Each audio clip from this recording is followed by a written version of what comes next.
All right, sounds good. Well, good morning, everyone, and welcome to our men's speaker series focusing on, with Pints with the Pack. So, Pints with the Pack is a group of individuals of all genders that meet here in Medicine Hat. We're really thankful actually to Next Gen Men for all their support and their knowledge sharing that they've given us to support these circles that we have, not just here in Medicine Hat, but across Canada, actually. So I just would like to start out with a bit of a land acknowledgement to honor the nations. And so we acknowledge the land and the ancestors of the first people who walked this land before us, respect to the descendants who have walked this land with us, and the future generations who will walk when we have gone. Sonare is situated on Treaty 7 and Treaty 4 territory, which is the traditional lands of the Stika, so the Blackfoot, the Kainai, Blood, Piikani, Stoney Nation, Tutina, the Cree, the Sioux, the Assiniboia, the Saulteaux bands of the Ojibways people. These are also the homelands of the Métis people who have had a significant influence on our culture and our land. And so, with that, and with this Men Speaker series, I'm really excited. As I mentioned, Next Gen Men's impact on our community and the unbelievable amount of support they've given the Pints with the Pack as we've rolled forward with the Men Speaker series and with actually creating these groups to really start talking about masculinity in our communities and the impact and create a more equitable society. I just am really pleased to introduce Jake, who is the current executive director of Next Gen Men. Jake's background is in international commerce and global development. Wow, that's what I got to say about that. He spent years in startups before founding Next Gen Men with co-founders Jamal and Jason, and this is probably where Next Gen Men gets its startup vibe. In 2007, he started Next Gen Men's Equity Leaders Initiative, so a leadership program for male-dominated workplaces to become more gender equitable. Since its inception 4 years ago, Equity Leaders have worked with, since its inception 4 years ago, I didn't have a coffee, and I'll try again.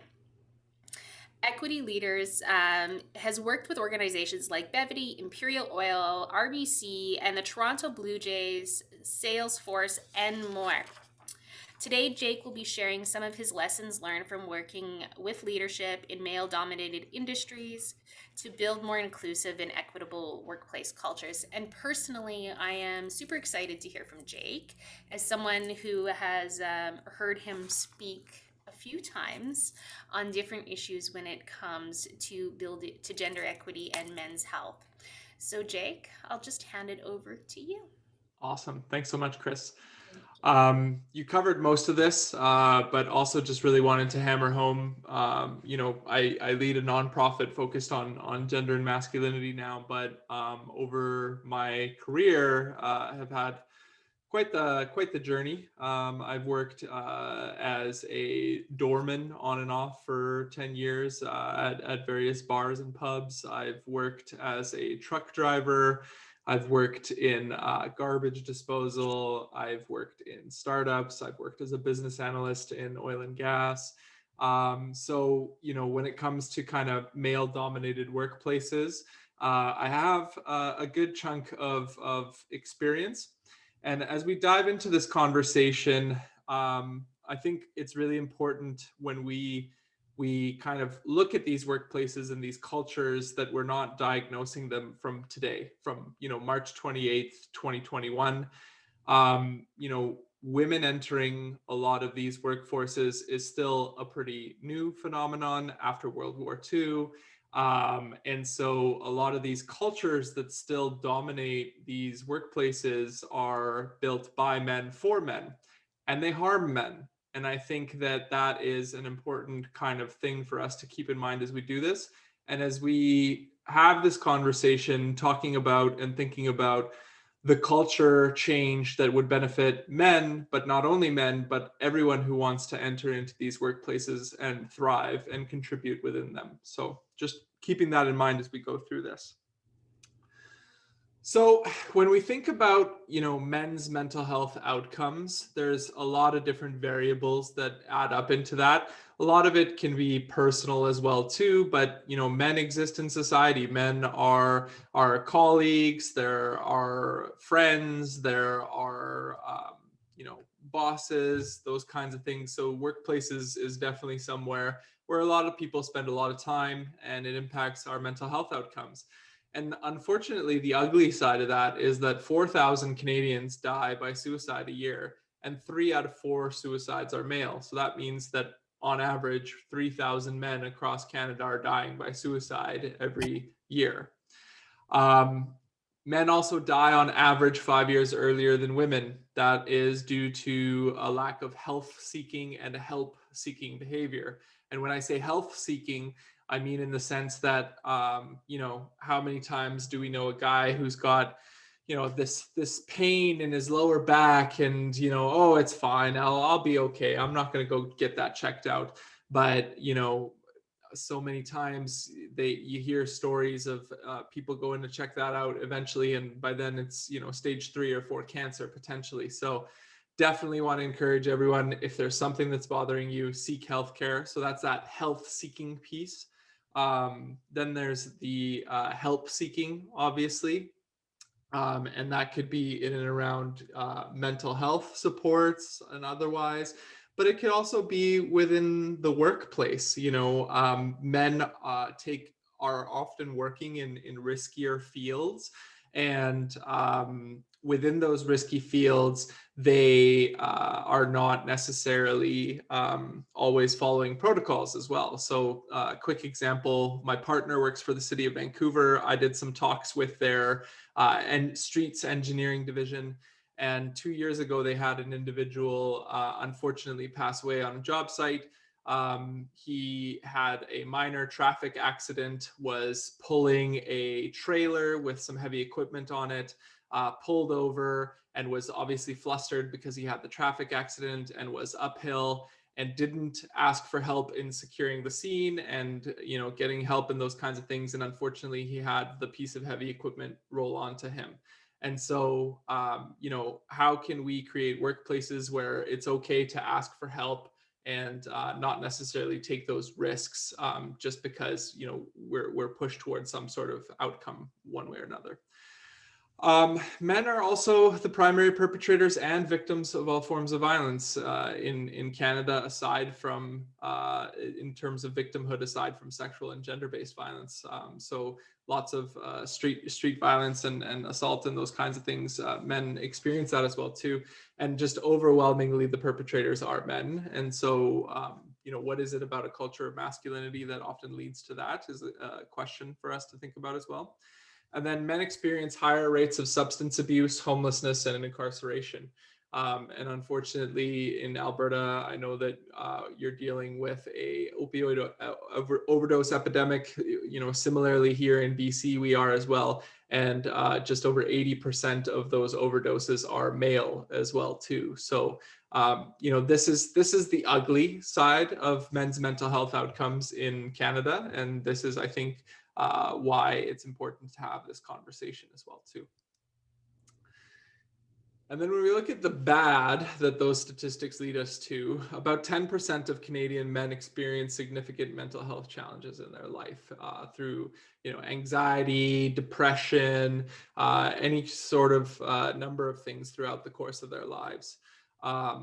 Which means that over 1 million Canadian men suffer a major depression each year.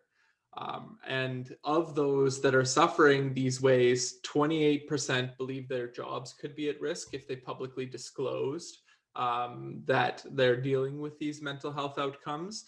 And 33 of those who are suffering believe that if they did that, not only would their job be at risk, but their future opportunities within that job would be limited as well too. So many of them just keep it to themselves. So the next little piece here, and I'm hearing just a little bit of typing. Maybe if we can mute But one thing that I'd like to highlight is how can we better understand men's mental health, and two resources that I want to share today to help us guide through that. So the first is the APA's guidelines for psychological practice with boys and men. So I want us to think about, okay, the APA, the American Psychological Association, who did they write these guidelines for? It's predominantly for people who work in mental health, specifically with boys and men. But that doesn't mean that these suggestions aren't necessarily things that we can take and put into our pockets, into our toolkits as mental health advocates and people who want the best for boys and men as well too.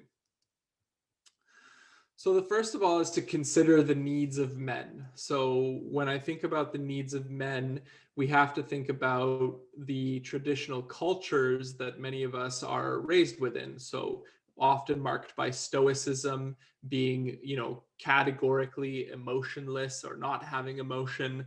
I know that when I run gender norms workshops at organizations, when I ask the question of what kind of feelings are men supposed to have or show, one of the first and dominant responses, across Canada that I've heard is none. And then, funny enough, the converse of that is when I ask about women, they say all of them. So that's that stoicism piece. Competitiveness. If we think about, masculinity and competitiveness, I played semi-pro basketball, I played volleyball, I played football, I played all kinds of sports. Nowadays, I think a lot of young men are getting it through video games and those kinds of things. Traditional masculinity is a culture of competition and domination often, and it comes from a very young age as well too. And then aggression, obviously, being another piece of that as well, often coming from the fact that men are socialized and nudged to communicate their emotion primarily through anger. They could be feeling other emotions, but it'll manifest often through anger, which leads to aggression. So understanding that, these things that we just talked about traditional masculinity are on the whole harmful, not only to the men experiencing them, but to the men that they interact with, but also to people of other genders that they interact with outside of that. So if individuals strongly cling to these identities and ways of being as a man, then they're less likely to engage in healthy behaviors. Next, we need to consider multiple masculinities. Oftentimes, we can think of it here on the slide as macho swagger. I'm sure we've all heard toxic masculinity a lot over the last several years, but there's often more to that idea of manhood than just that. It can be transformed through race, class, sexuality, otherwise. When we think about things like race, we might have an idea of what masculinity is here in North America, where we think, okay, dancing is not masculine per se, but then someone coming from Latin America, dancing is very masculine if they do it well. And so really considering those different aspects of masculinity and where they're coming from, as well as class. There's often differences between someone who is, considered a blue collar worker, does a lot of manual labor and the culture of masculinity in and around that, or someone who considers themselves or works within quote unquote a white collar environment where there's a lot of workplace, like office building workplace, with computers and those kinds of things. So there's different cultures in those kinds of settings as well. And then obviously sexuality, heteronormativity, homophobia is also another major barrier to men's well-being, I believe. The inability of men to express affection and vulnerability to some of their closest friends can be difficult as well too. So multiple masculinities, there's not a singular masculinity, and we need to create space to understand it across several spectrums. Then we have to think about changing the culture. And in order to do that, we have to understand how power, privilege, and sexism work, both by conferring benefits to men and by trapping them in narrow roles. So if we think about the word sexism, it is discrimination on the sake of sex or gender, and it is predominantly against women and girls. However, if we think about discrimination based on sex and gender, there is discrimination that absolutely happens between and among men based on how they express their gender, right? How we police each other's man boxes, the type of language we use when we're not, living up to those things like, you throw like a girl, or quit acting like a bitch, or those kinds of things, right? Like that is how we are policing those types of things. And then understanding how within that culture of sexism and how we push each other down, we're kind of manifesting different forms of power and privilege through that as well.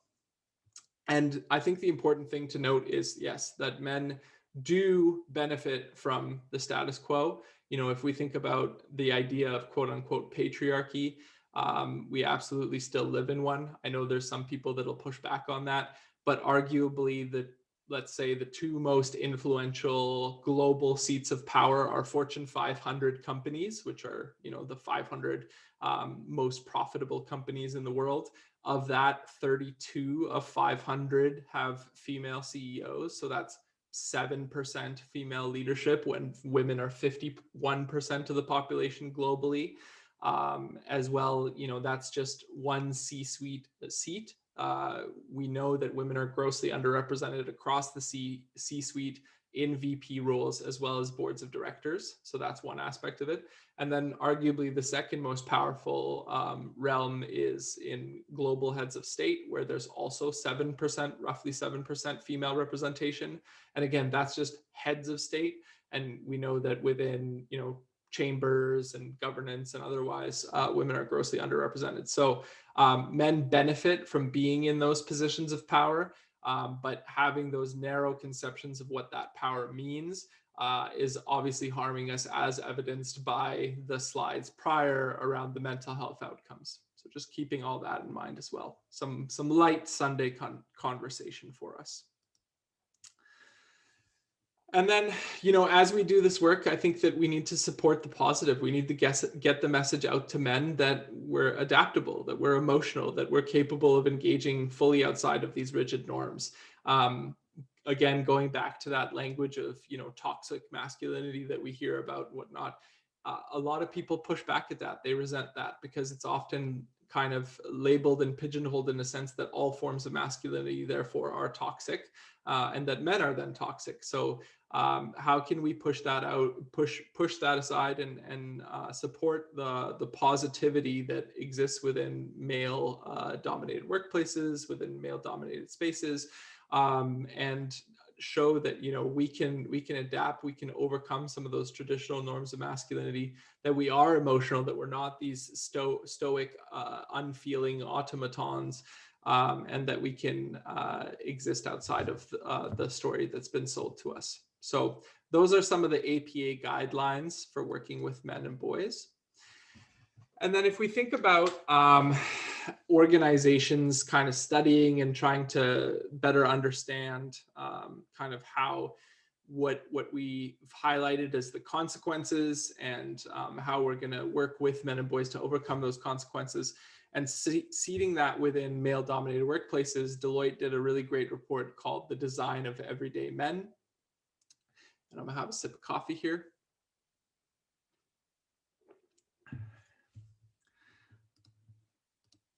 And so they highlighted 4 main themes of masculinity in the workplace that are harming men and limiting gender equity in the workplaces. So as I run through this, reflect on it for yourself, and I'm looking forward to the Q&A so we can chat about it as well too.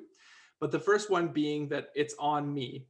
Men often place enormous pressure on themselves to handle responsibilities on their own as individuals.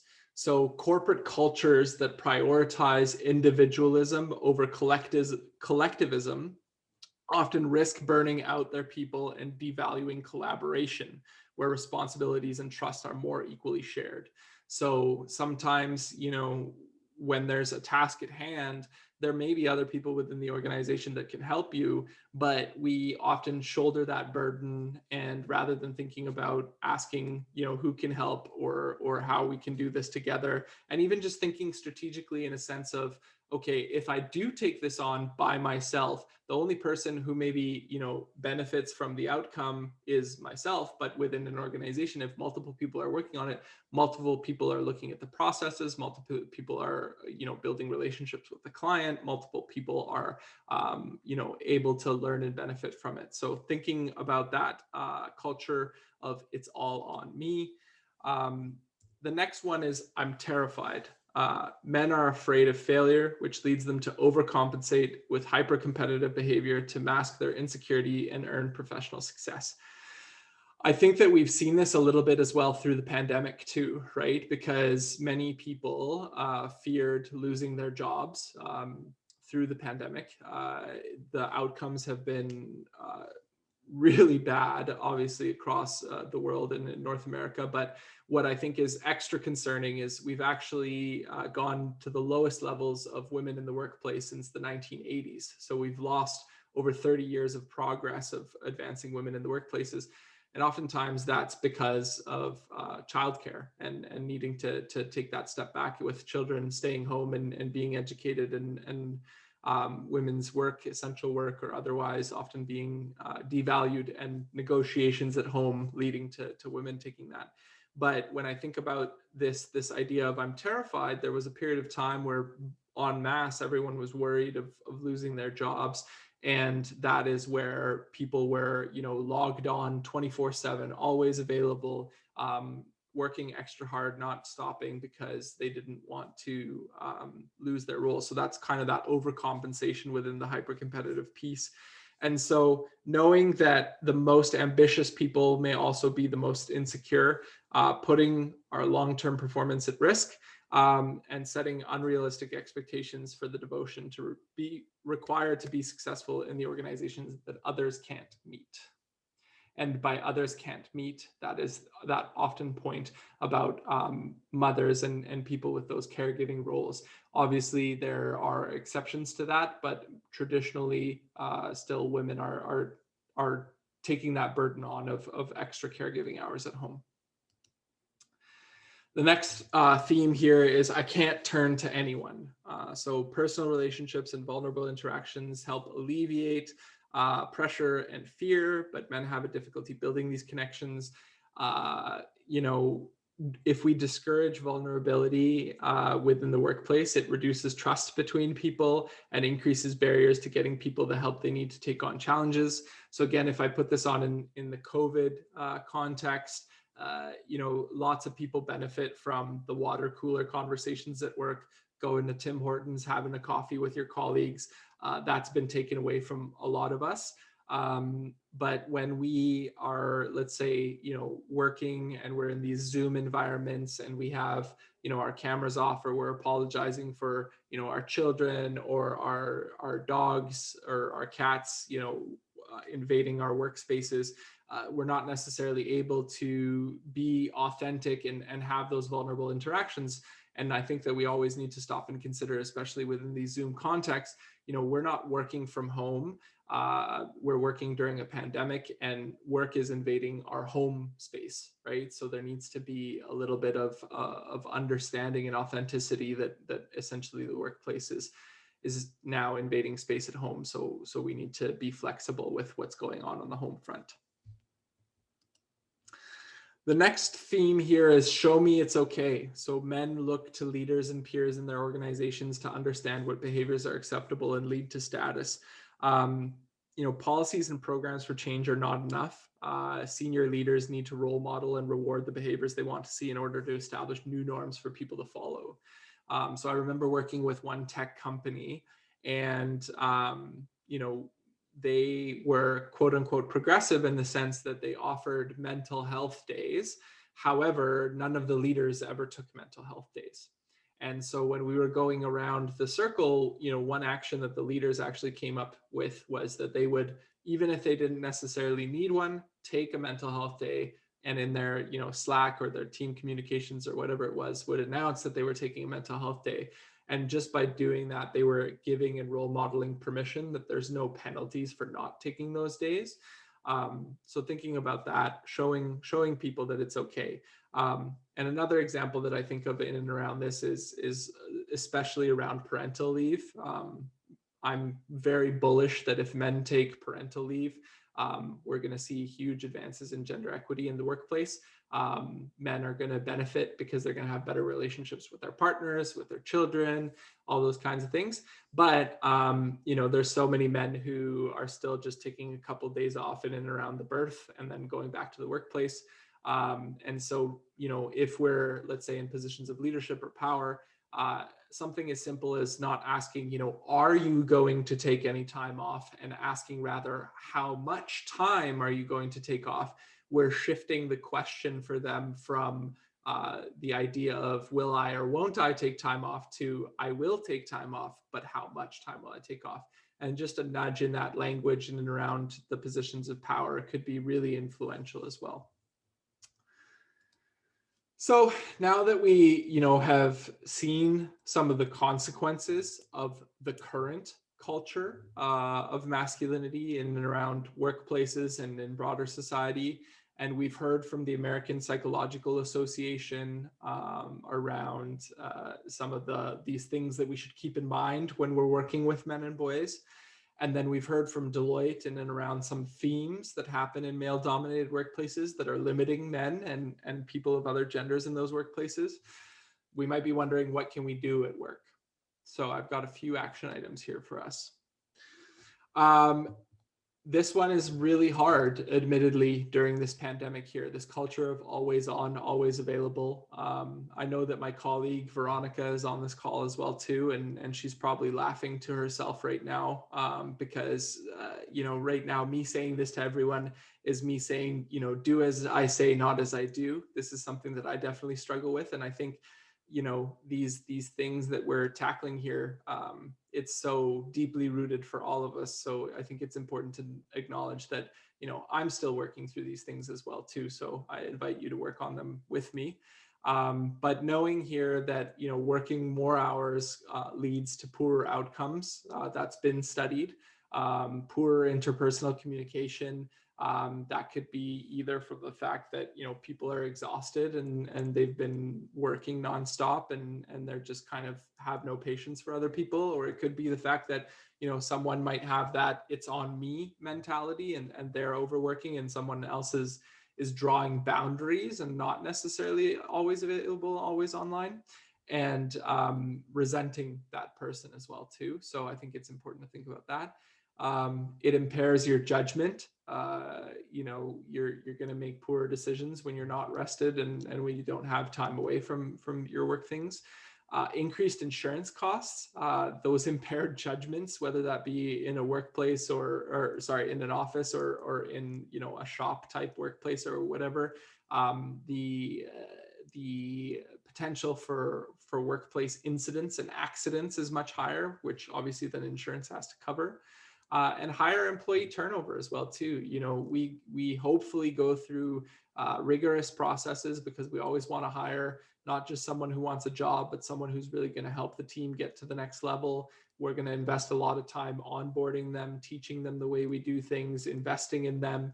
And then if they're on this always on, always available culture and whatnot, they're going to burn out, and they're going to look for workplaces that don't necessarily damage their mental health and well-being. So those are all things to consider around this always on, always available culture. And predictable time off, improving the outcomes such as productivity and quality of output. So, making sure that people have their weekends, extended weekends, vacation. It's become, I know, a badge of honor for people not to take vacation. And again, I'm not necessarily above this. Last summer was my first summer where I took 7 days without a laptop in probably 6 years. And I tell you, it was much needed, and I'm looking forward to doing that more. I did it again in October, and I will be doing it this year. So we're trying to change that culture together. The next thing that we can do is reflect on our own behaviors. So questions of how you lead.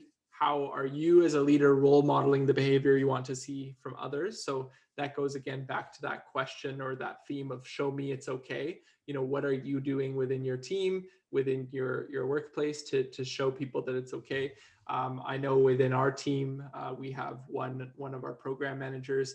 He is really good with boundaries, and he will make a point of, telling us when his workday ends, when he's unavailable, when he's going camping, those kinds of things. He's definitely a role model to us in our team. Asking how do we build community? How are we showing our people in our peer group that new people in our peer group and embracing their actions as expressed in everyday interactions between individuals?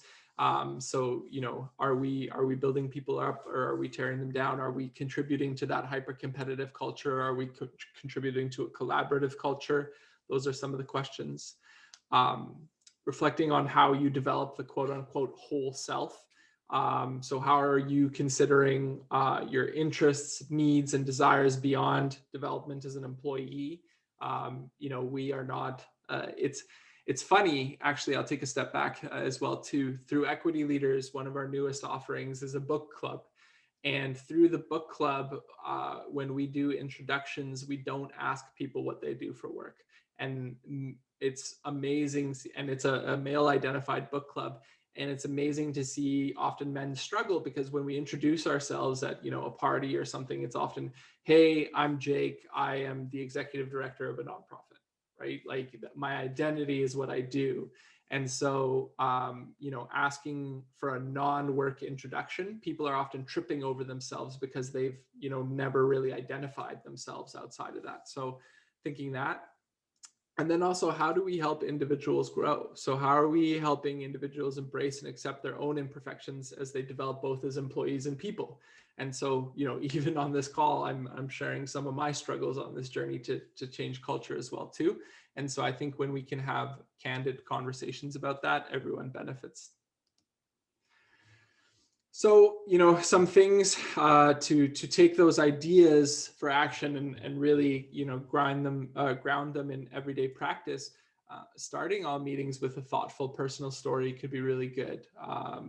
Showing other people that you're more than just a business leader. And I know that, when we put a 1 hour window on our, calendar, and our day fills up, it can feel really silly to take 10 minutes to, just be humans together. But I literally, when I talk to people, I say, you need to be human together, because we're not these robots of production. And so, even on the Next Gen Men side of things, every Monday morning, the first thing we do as a team is we get together and talk about what we did on our weekend. And we put 30 minutes every Monday morning in our calendar to create that space. So, how can you do that with your meetings on a micro level?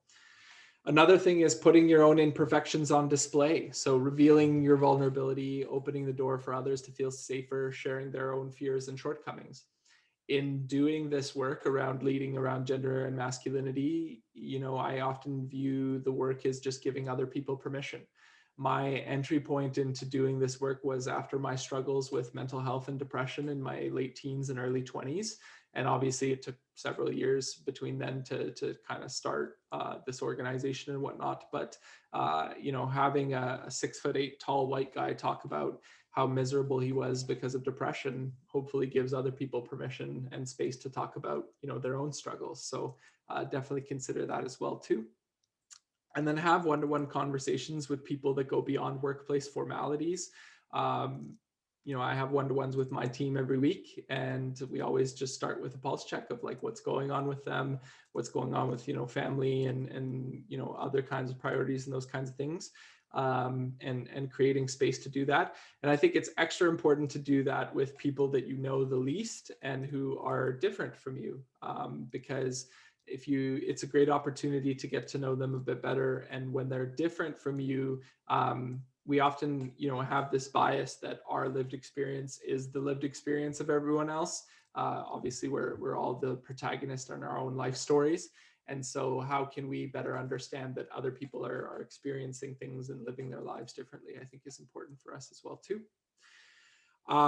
Checking in on the people who seem like they need it the least, because of that culture of stoicism and not showing emotion, not asking for help. There's certain people that, when quote unquote shit hits the fan, they don't really look like they're that rocked by it and everything's going to be okay. Those are people still worth checking in on, because that may not be what's happening internally for them or behind the scenes. So, realize that there's some people who use ambition as a mask for insecurity to hide and hide their feelings and their need for help. And then the last piece here is taking vacation and parental leave, actually, which I've already touched on a little bit as well too. But when you're taking that extended time away, turn that out of office on. Empower your teammates to handle questions and make decisions without you there, so that you can really unplug and create space for other people to grow while you recharge.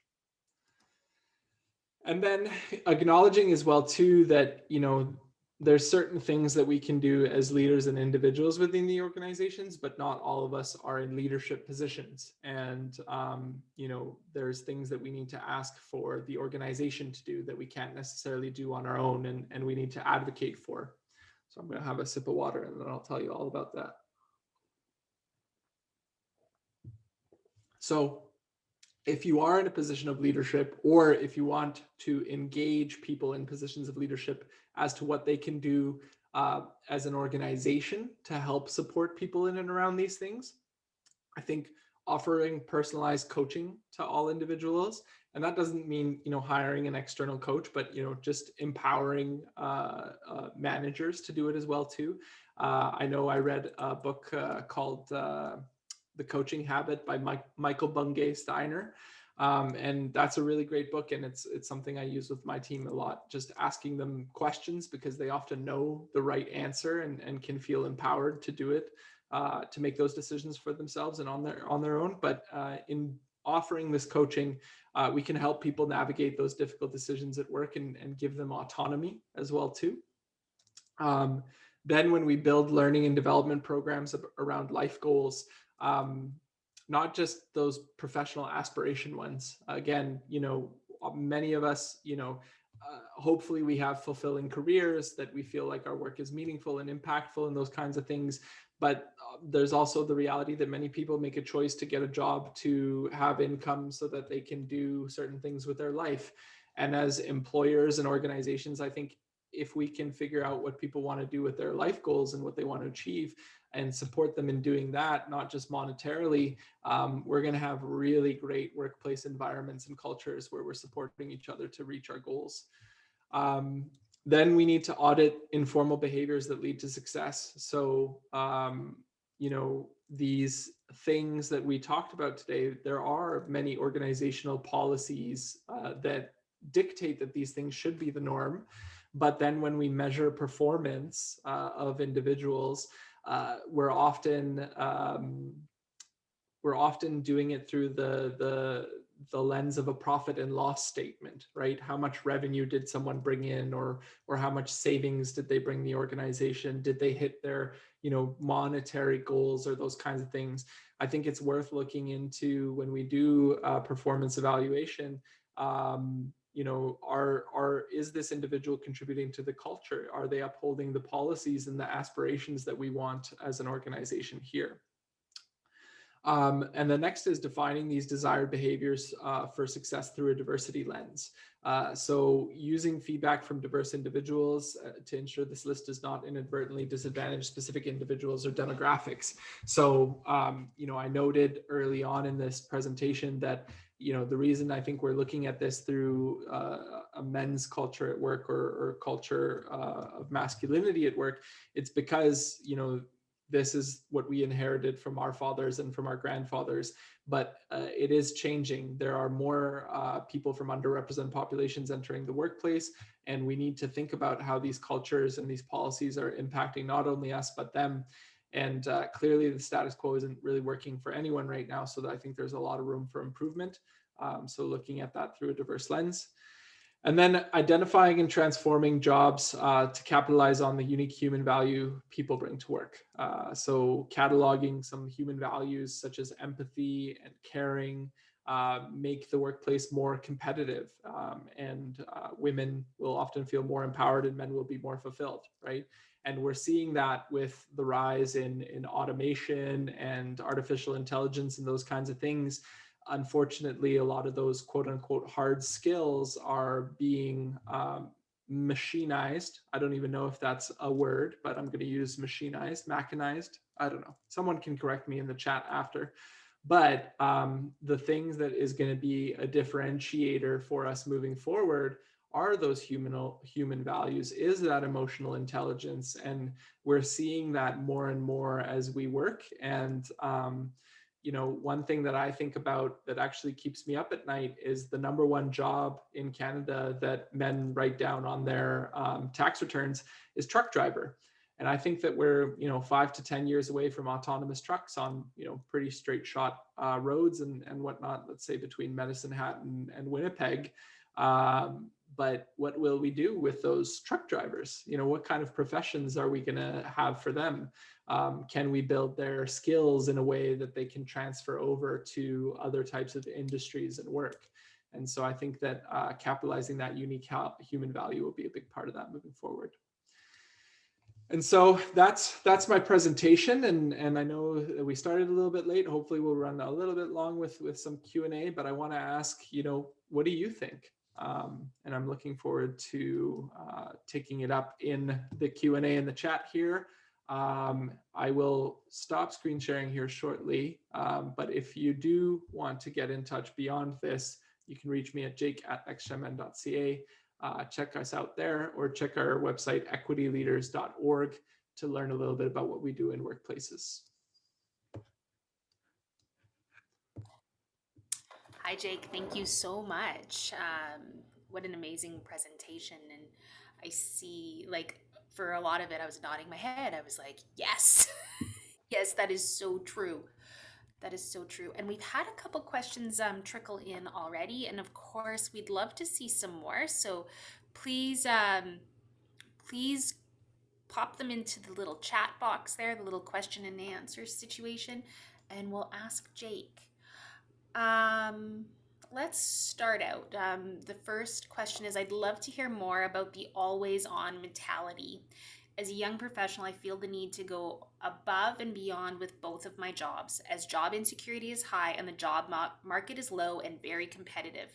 These external stressors drive my need to do more.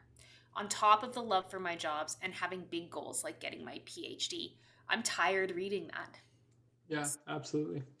And the worst part is this Deloitte report with the always on, always available was written pre-pandemic. And so, like, if we think about the extra consequence of being at home, working from home now, I have a hard time. I'm sitting in what I call my corner office, which is the corner of the living room. So my couch is, I can reach out and touch my couch, right? And so it's like, what is home and what is work, right? Always on, always available. So I don't necessarily have help in and around that, but I think, or like advice necessarily. I think that it's on us as individuals to try to reclaim some of that boundary making and those kinds of things, because this is something that corporations are going to have to deal with moving forward as well too, right? Like, do corporations, like, I'll back up 1 second here too. One thing that terrified me during this pandemic was reading stories of large organizations that installed tracking software on their staff's computers so that they knew if their people were working or not. And I just have to think to myself, what kind of culture are we creating when we are essentially surveilling our employees? And, back when I worked in oil and gas, I struggled a little bit because I'm not a morning person, but Calgary is very much like an 8 to 4 culture, not necessarily like a 9 to 5 like Toronto or whatever. And so I would always come in like 8:15 or something like that. But our president walked the floor at 8 in the morning to see who was at their desk or not, right? And so I sometimes, got the negative points, but then I was there till 6 often, or even later, and I didn't get the bonus points because of being the last person there. So, it's this leadership mentality of, butts and seats versus, is this person delivering their outcomes? Is this person, working well with others and empowering them to succeed, and those kinds of things. So I think there's a culture shift we have to think about, and we're subject to it, but we also have agency within it so that we can help try to change that culture elsewise as well too. Yeah, I totally agree with you. And as a leader of an organization, whilst it is a women-dominated work site, some of the transitions, like firstly, is encouraging people not to work on their off time, to shut things down, to take stuff out of their living room if they can, right? When we were at home, to shut the door, to turn the notifications off on your phone so that you're not checking your emails at 2 in the morning when it dings, or, and why are you emailing at 2 in the morning? And having some of those conversations as well as smartwatches. Those are the things that continuously keep us on. And I just so agreed with you when you said that when we work less, we work at a higher level. And I don't know if that's honored. I think we see time as a badge of honor. Yeah. Yeah. And I mean, I think, there's the manual labor component where, like, the reason we got to an 8-hour workday was because there was one, there was unions that fought for it, but two, the way that they got to the point of 40 hours a week, 8 hours, was the optimal output, because people's bodies could only handle so much as well too, right? So there's that piece. And now there's an evolving conversation. Okay, many of us still work manual labor, so there's that window. But those of us that are doing, let's say, creative work or thought work or those kinds of things, the manual labor, and this is the tough part, may not be as thoughtful, right? Like, you can listen to a podcast or while you do it or something like that, but your body breaks down. But if your brain is constantly on, they're talking about maybe we should only have 4 or 5 hour work days, right? Because you can only really think like very hard on something like that too. So, um, you know, those are some of the questions that we need to navigate as well too. How much can we sustain, and what is the output of that? Yeah. I And the like an underexplored benefit as well too, when we have unemployment or underemployment, when we create these boundaries, we can actually get more people in the workplace because there's more time for them to work. Yes, I agree. I agree. There's a lot of unpaid labor that's happening, that which, if I dare say, and I'm gonna say it, is actually exploitive. Totally. Exploitive, and we don't tend to look at it that way. We tend to look at it as achieving to maintain the job or the status, or because the expectation has been laid out for us. And I've seen a lot where there's the policy, like you mentioned, Yeah. versus the practice. And I've seen this across the board in lots of businesses where the policy says we honor work life, but the practice doesn't. Well, that's exactly it. I'm catching up a little bit on the chat here, and I see a note from Barry around writing policies and implementing policies in an area that requires massive work. The policies exist for the most part, right? Like, people love to talk the talk. The thing that we struggle with is walking the walk and changing that culture, right? And so, the policy, I often say, is the floor, right? This is where we get in trouble with HR or the legal system or whatever. That's the floor, but the culture is the ceiling, right? Like, if you have a good culture and you're pushing towards that, you don't need the policies, right? And so that's, I think, the piece of this conversation that needs a lot more work. So then that leads to a really interesting question that someone actually did pop in. Someone popped in that changing workplace culture is really tough, and that they'd love to hear success stories from your experience with equity learner or leaders. How, like, are there organizations that have done this, and then what did they do to actually create that shift? Yeah, I mean, there's a lot of different kind of cases and whatnot, and you take the little wins when you can, and it depends on what size of organization you're working with as well too. When it's an organization of 15 people and there's 2 people who are decision makers, it goes a lot quicker than when there's 500 people and there's 50 decision makers or those kinds of things. So you take them where you can get them. I know that I've been really happy with, like, a tech company that we did work with. they had what they call what did they call it? I think it was sick leave that they called it. And it was very much reactive. Like if you were not well, you should take the time off. And through kind of our conversations and working with their leadership team, um, we changed it to wellness leave and changed the language from reactive to even proactive. So people could feel like, oh, I'm just so stressed and busy. I can take a day of wellness leave because like that is going to help me show up better, right? It wasn't like I have to be burnt out. I have to be, in the pits. It's like, I'm going to do this preventatively, right? So that was a win that we had.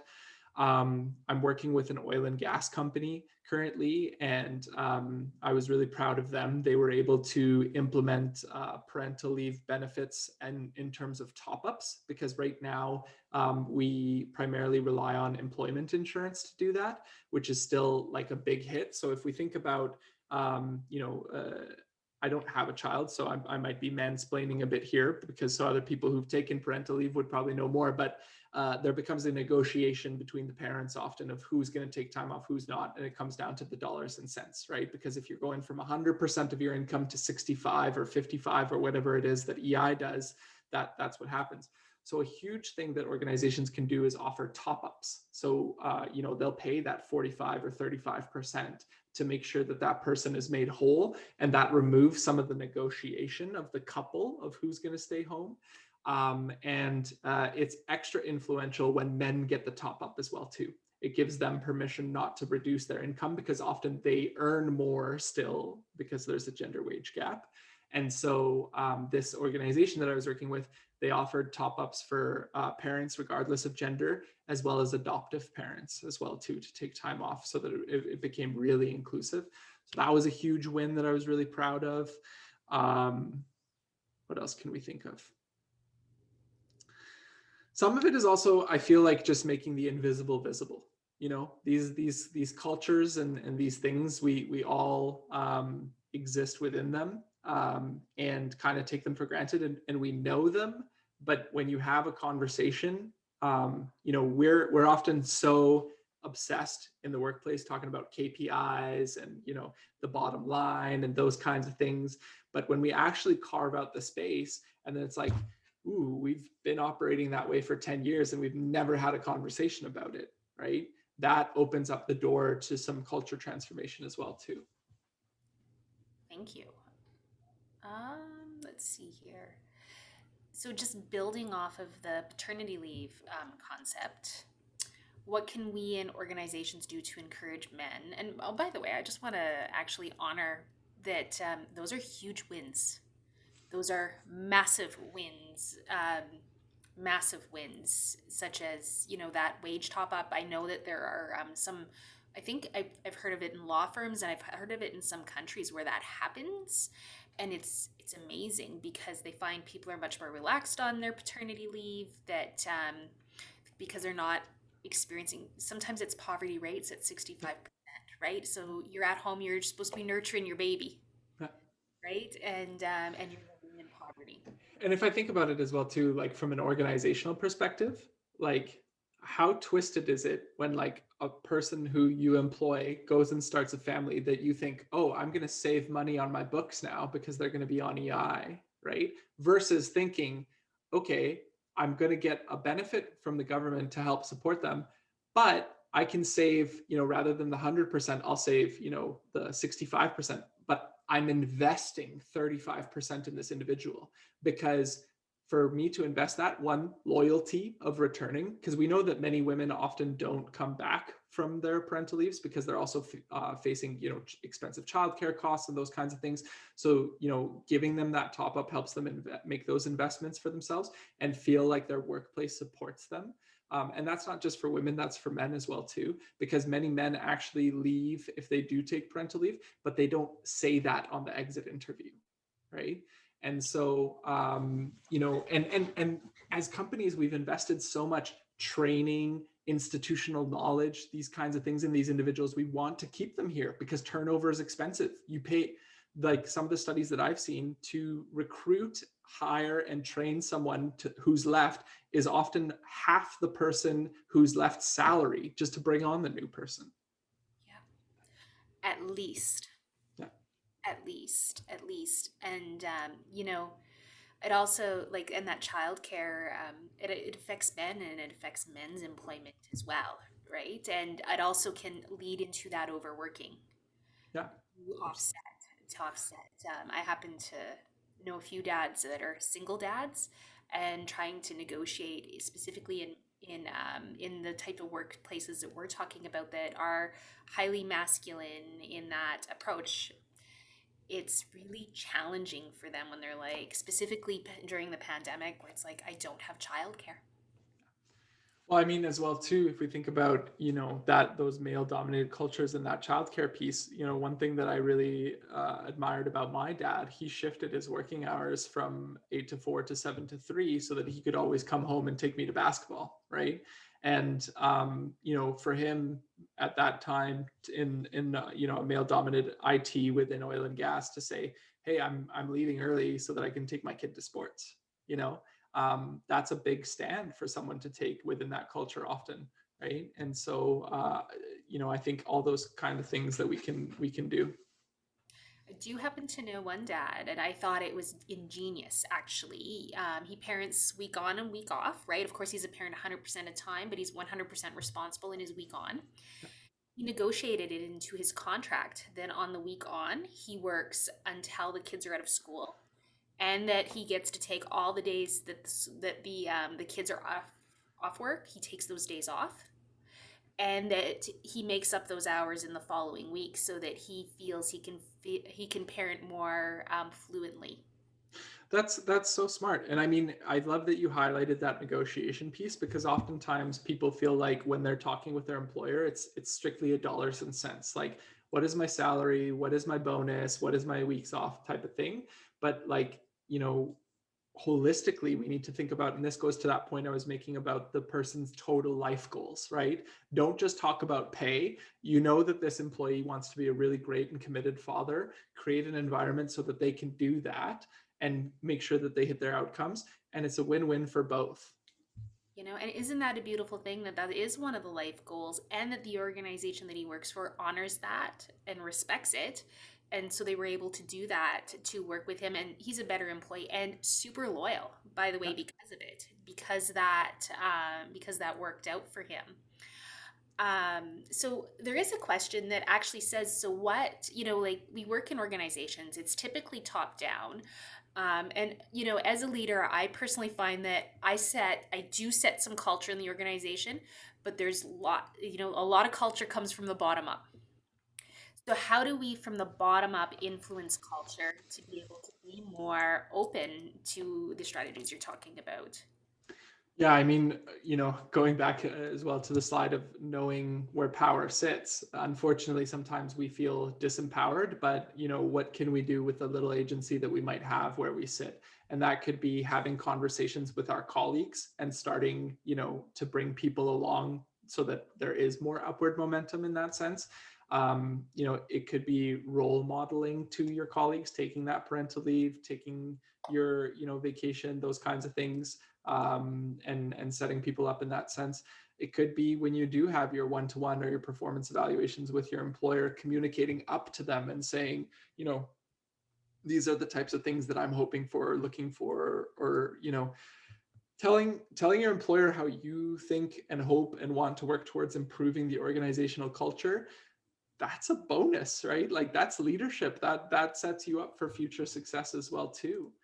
When they think about, oh, this person's not just punching their clock, they want to make sure that this is a great workplace as well too. And I think the other thing as well is the cost of the training and the replacement means something. So you do sometimes have some leverage as well too, where you can say, these kinds of things. And then going back as well to the policies, if the policies aren't being met, they're essentially in violation. So you have leverage for your boss, your HR, whatever, those kinds of things, to make sure that at least those policies are being met. 100%. 100%. So one question, just going back to paternity leave, is what, and I loved how you said just that simple rephrasing of, not are you taking it, but when are you taking paternity Yeah. leave? How much are you taking? Yes, Yeah. like, or how much, or, Yeah. what can we and organizations do to encourage men to take paternity leave? I mean, it comes again down from the leadership and saying that. And, the thing with policies, again, policies are often kind of dead documents. We read them on the onboarding day because it's one of the activities that, you need to check that you read the policies, but it's not something that is living within an organization. So, every Mother's Day and Father's Day is the organization reminding people around their parental leave policies, or, throughout the year otherwise. Are leaders talking about being parents within the workplace, whether that be them taking parental leave, or if they have older children, talking about how they're parenting, and what their children are up to, and those kinds of things. um, I think just again, normalizing, almost even stripping the gender out of it and just talking about parental leave, and that it's just kind of an expectation for all people.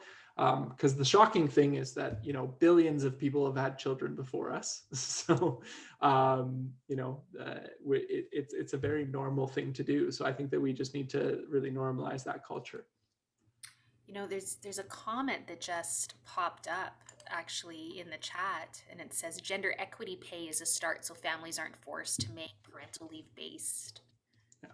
leave decision based on pay. Well, that's exactly it. And I think, if we look at some of the stuff that the federal government's put in, it used to be 12 months, and then they went to 18 months because they figured, okay, like, there's an extra 6 months so that it'll be split across. What ended up happening was actually women took the 18 months, so they were actually out of the workforce longer. So then they went back to the table and they put use it or lose it 5 weeks for non-birthing parents. And so if they took leave at the same time, there was an extra 5 weeks only for the non-birthing parent. So it removed that like negotiation piece from the couple, of who gets what. And that was, I think, really transformative. It's something that Quebec has. Quebec has 84% of fathers use parental leave. In the rest of Canada, it's 11%. So like the policies in Quebec are actually making a huge difference there. And I think it's something for us to look towards as well. Wow, that's actually really impressive. Yeah. Wow, that's it's very, just wow. I'm a little blown by that actually. Um, so here's a question on a bit of a different stream. Always on, always available is a badge of pride amongst some people and organizations. How do we change this in an era of cell phones and eye tracking? Yeah. I mean, it's a battle. Like I myself am the type of person who had to turn off notifications, turn off badges. My partner, she's the type of person, she has the red badge that says 1,000 unread emails, and it doesn't drive her crazy, but I that would paralyze me. And so I think it's something that we need to be like conscientious and thoughtful of, and try to leverage the tools that exist, whether that be Slack settings around when you can receive messages or those kinds of things, and logging out, shutting down, those kinds of things. Maybe it is people now like to have their work and their personal cell phone together. Maybe it means getting two cell phones, right, and having a work specific one that is for such and such hours, and then living your personal life on another one. How can we take back some of that agency? Fair enough. Fair enough. I'm a huge fan. What I've said to my staff, just because I personally needed the break, I needed to turn off. I said to my staff, I'm turning my email notifications off and I'm not checking. I'm going on vacation. I'm turning it off and I'm not checking. Now, if the sky is falling, and you know what that means, if the sky is falling, please text me, and then I'll look, Yeah. and then I'll look, so that there's a bit of a security piece in there. But otherwise, I'm taking my 7 days, and it was beautiful, and the Yeah. sky didn't fall. And the best part is, in doing that, you're actually empowering them to make decisions without you, right? So it's a win for the organization as well too. Yeah, absolutely, absolutely. Well, We do happen to have amazing staff. So Totally. um, there is a comment here that just says, as much as I hate having two cell phones, I really like being able to keep my work mobile and my personal phone separate. Totally. Yeah. Totally. Um, Another question here is, do you have any podcast or book recommendations to continue to learn more about men and gender equity? Ooh, so many. Well, podcast wise, Next Gen Men actually supports two podcasts. One is called Modern Manhood, and the other one is called Breaking the Boy Code. We're starting to support a new podcast. I'm not sure that it's for this audience though. It's a Spanish masculinities podcast called Oreja Peluda. So if anyone is learning Spanish and wants to listen to that, there's that one as well too. But if you go to nextgenmen.ca and there's the engage button and you click listen, you'll find the podcast there. Um, on the gender equity and kind of like the workplace front, I think that Adam Grant, and I think his podcast is called Work Life. It's supported with TED. That's a really good one as well too. Thank you, Veronica, for dropping the links in the chat. Those are kind of the podcasts that I would think about kind of transforming some of these things. And then on the book side of things, I see that Veronica dropped one called The Fix here. One that would be really good, I think, about for parents is Rachel Gies's Boys, What It Means to Become a Man. As well, there's one called, hold on, I'm just going to quickly Google it. Um, okay, maybe I'll follow up with this in an email and you can follow up with it after. But it was all about sharing work at home too, right? Because it's something for us to consider as well too when we are doing this is women do a lot more unpaid work at home. And so when men are setting these boundaries between, work and life for themselves, are they also taking on more of that unpaid work at home so that their partners can have that balance as well too? So I think that's an important thing. But I can follow up with some more books. And the one thing I will say, as I mentioned a little bit briefly, Equity Leaders does have a book club for male identified leaders. And so people can join. Every quarter we read a book. Last quarter we had 84 men reading an Indigenous memoir. And so that's just a group of leaders trying to take on, how can we be more equitable? How can we be more inclusive and change that culture? So that's always an option as well too. So, Jake, how do you define leader? Is it you have to be a CEO or what is Not it? at all. There, there's obviously like positional leadership, but there's individual leadership as well too. Like we're all leaders. We all have that capability wherever we sit. Maybe you may not positionally be a leader in the workplace, but you may be a leader at home. You may be a leader within your family. You may be a leader within your community. And I think it's just up to us to choose whether we want to be leaders or not, because all that means is we're doing something that others should follow. And so when we champion gender equity and positive mental wellness, we're leaders because that's something that people should follow. 100%.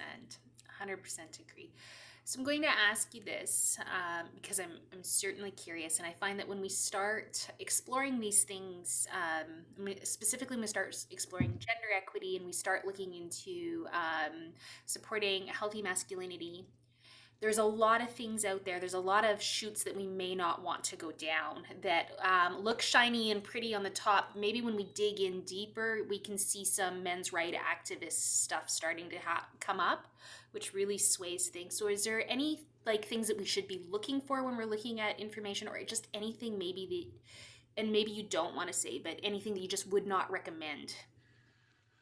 Um, I think the most important thing is to have a lens when we look at these things through, right? And I think the lens is similar to what we said earlier. Yeah, this conversation was focused on men and men's well-being and whatnot, but a lot of the conversation also centered on how this impacts people of other genders and whatnot as well too. And so when you're evaluating these resources and it's all men, men, men, men, men, men, maybe be a little bit critical about that because there's clearly a bias within that, right? But if it's, men and people of other genders, or there's some gender neutral language, or there's some trans inclusive language, or those kinds of things, it's often a better indicator that it does have that kind of diverse lens, that one of my slides spoke to as well. For us, like, our vision is working towards a future where men and boys feel less pain and cause less harm, right? And we lead with empathy for men and boys specifically, but the end cause less harm piece acknowledges that, oftentimes men are the perpetrators of a lot of harm towards other people, right? And so you have to have that holistic lens where, when we're improving this culture, it benefits everyone and not just one group. Thank you. Thank you. And I do see that there's a question here that kind of backtracks a little bit, but it's because I missed it. And it does say, what about situations surrounding people with caring responsibilities? Is it similar to parents, or maybe one step further? An example that came to my mind is that I have a staff right now who has left to go to another province because she's caring for a family member who's, going to be entering hospice soon. And so we're caring, it's just through a different lens. So, any thoughts on that? There's a lot of room for improvement as a society and workplaces towards that. The reality is, our generation is known as the sandwich generation, because we're going to be stuck taking care of our parents as well as children at the same time. And so when we say caregiving, it doesn't necessarily mean kids. It could be our parents, or elder family members, and those kinds of things as well too. I know myself, my grandfather passed away a couple of years ago, and I had to go, they're overseas. I had to go to Europe twice in the span of like 6 weeks, to take care of some of those family responsibilities, because we're a small family in that sense. So I think, as we as organizations want to think and transform and be forward looking and around these things, it's something we should definitely keep in mind, that this is the burden that this generation is going to have, as a generational shift, with kind of boomers in need of care. Yeah. 100%. And it's actually, the research shows that actually typically falls to the oldest daughter, or the oldest son's wife. So it's really quite interesting, or partner, right? But that's what the research shows. Yeah. There's So the gendered component, and then going back again to one of the slides around, the multiple masculinities, there's cultural components as well too, right? So like, Latino households will or Latinx households will have a certain cultural piece. East Asian households will have a certain cultural piece as well too. Yeah. agreed, agreed. Okay. I think this is the last question. So, inherently, humans are driven by self preservation, whether to survive or, for some, by extension, succeed up the corporate ladder. How can we redefine this dynamic in the workplace so that many men, so that if so, many men are terrified of failure, yet forced to compete against each other to survive, to be the alpha? So I'll tell a story. There's a great video. You can look it up on YouTube. I don't remember exactly what it is, but there was a scientist in Africa who was following baboons, and that was their field of study. And it was a documentary on the scientist. And in a baboon troop, there's alpha males, and within that culture, the alpha male eats first, right? And in this tribe, or this troop that this scientist was following, the troop had come across some sort of safari thing where humans were, and there was a garbage pile, and the baboons picked through the garbage pile, and there was some meat, and so the alphas ate the meat first, and there wasn't enough left for everyone else. The meat was infected with tuberculosis, and it killed off the alphas. And um, what happened was, this troop then had the beta males who, as such, had better took care of other young, had better grooming habits and relations with each other and whatnot, and they maintained that. And what was really interesting is the way that baboons reproduce is, young males will leave their troop and go find other troops to find mates.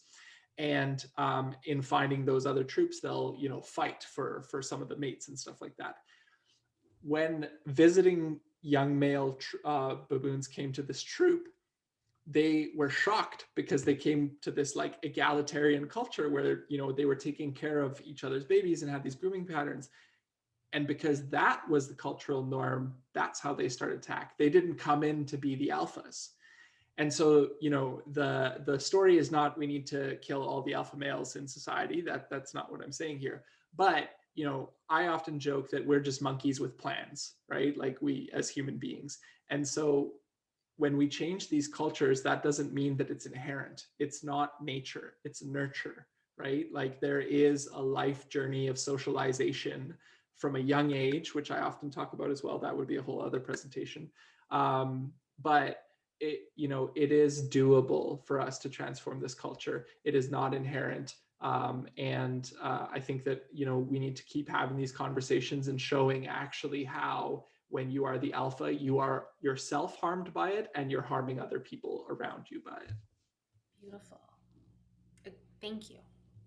Thank you. And that is the end of the questions in our chat box. But I have one final question for you. Okay. And that's, you know, have we maybe not asked you something that we should have? We, um, Darn it, hey. yeah,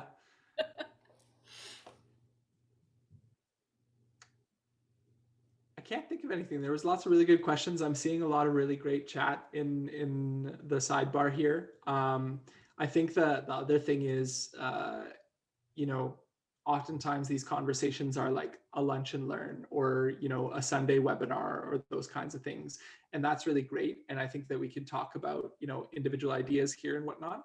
But why I really love working with you all and with Pints with the Pack, you're creating space on a monthly basis to keep this conversation going, right? Like if we think about the culture and even the question here around how it's inherent, this was built over thousands of years. Like we can go back to the agrarian revolution and how, you know, men started using plows because they had physical strength and therefore they were in charge of creating the food and blah blah blah blah blah, right? Like that is the roots of this. And then, you know, through feminism over the last 70 plus years, we've had a really rich conversation about women's roles and identities in society, and we've made a lot of progress with a lot more to go. But as we've been pushing that gas pedal, we've simultaneously been pushing the brake pedal by not having that conversation for and with men, right? And so as we do that, we're going to see a lot of acceleration, and it needs to happen on a regular basis. So I think, you know, to you and to the folks in the chat and the attendees, let's keep at it, right? Let's keep in contact. Let's keep in dialogue. It's going to take a while for us to change this, but you know, by showing up on a Sunday morning to this type of conversation or watching this playback, you know, we're on the forefront of this. So how can we be the lighthouses to other people? I so agree with you. I think any of us that have worked in an organization or have taken some personal development, you know, you can take a course and then it's really hard actually to maintain implementing it if you're on your own. So, you know, like when we come to organizations, they say culture eats policy for lunch, right? Like when I heard that the other day, I had to write that down. And so then the only way I think, or one of the only ways, because it's not the only way, there's lots of ways, um, to keep things going is to be around like-minded people that are trying to make a change. And so we go out and we test, and then we come back, and at least it's like coming home, where Yeah, everybody's talking the same thing. And you know, what I love about Pints with the Pack and about working with you guys at Next Gen Men is that we're consistently holding space and learning. So we're challenging and learning and challenging and learning, and it's and not challenging in a way that's disrespectful, challenging in a way that we learn together and we grow together. So I'm super thankful for that, and super thankful that you've chosen to come and hang out with us on your Sunday morning. my pleasure. You know, so super thank you, so thankful. Thank you so much, and you know, we will keep doing this work, and I know you will too. I know you're super passionate about it, you and everyone attached with Next Gen Men and then men's circles. So thank you very much for your time, and thank you everyone who also took their time out of their Sunday mornings.